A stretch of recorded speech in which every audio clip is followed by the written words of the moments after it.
iku ngendi asu LSM opo partai ormas opo wong RT sing penting tumindake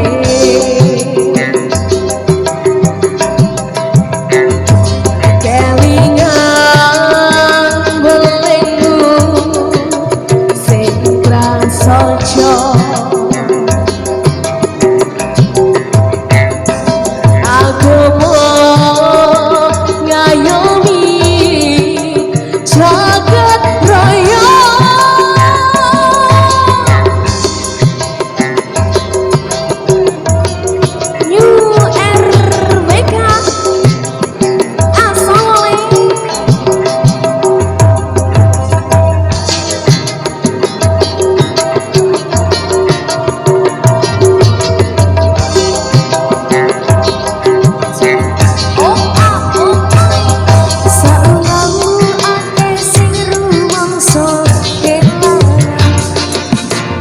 rakyat sing wis liya dadi korban dicegal rono ring mergo ngilangi rakyat sing dianggap ra penting lan saking disingkirake yo saungamu akeh sing rumangsa kelangan pendekar rakyat sing wis liya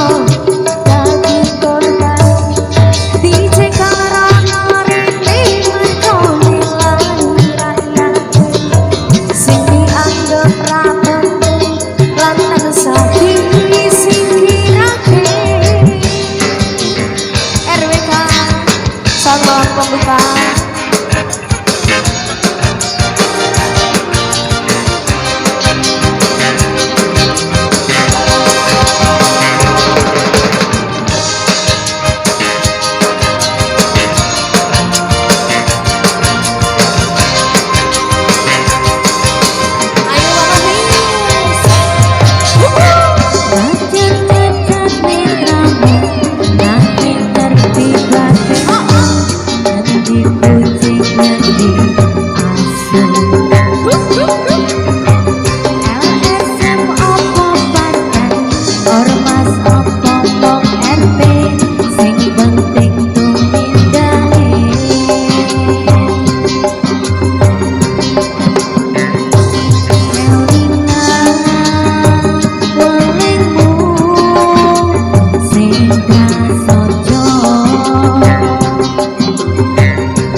pendekar rakyat sing wis lila dadi korban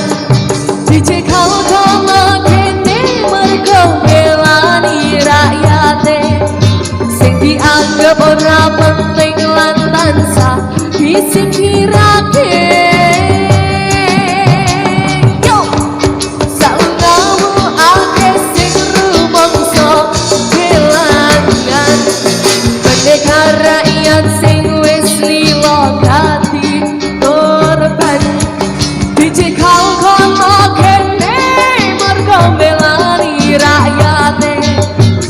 dianggap ora penting lan tansah disingkirake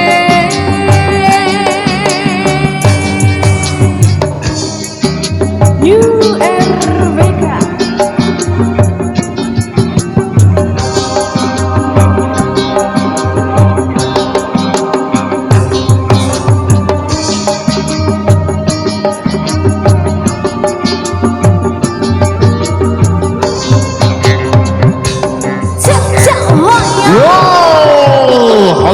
biasa sekali dari segenap tamu dan juga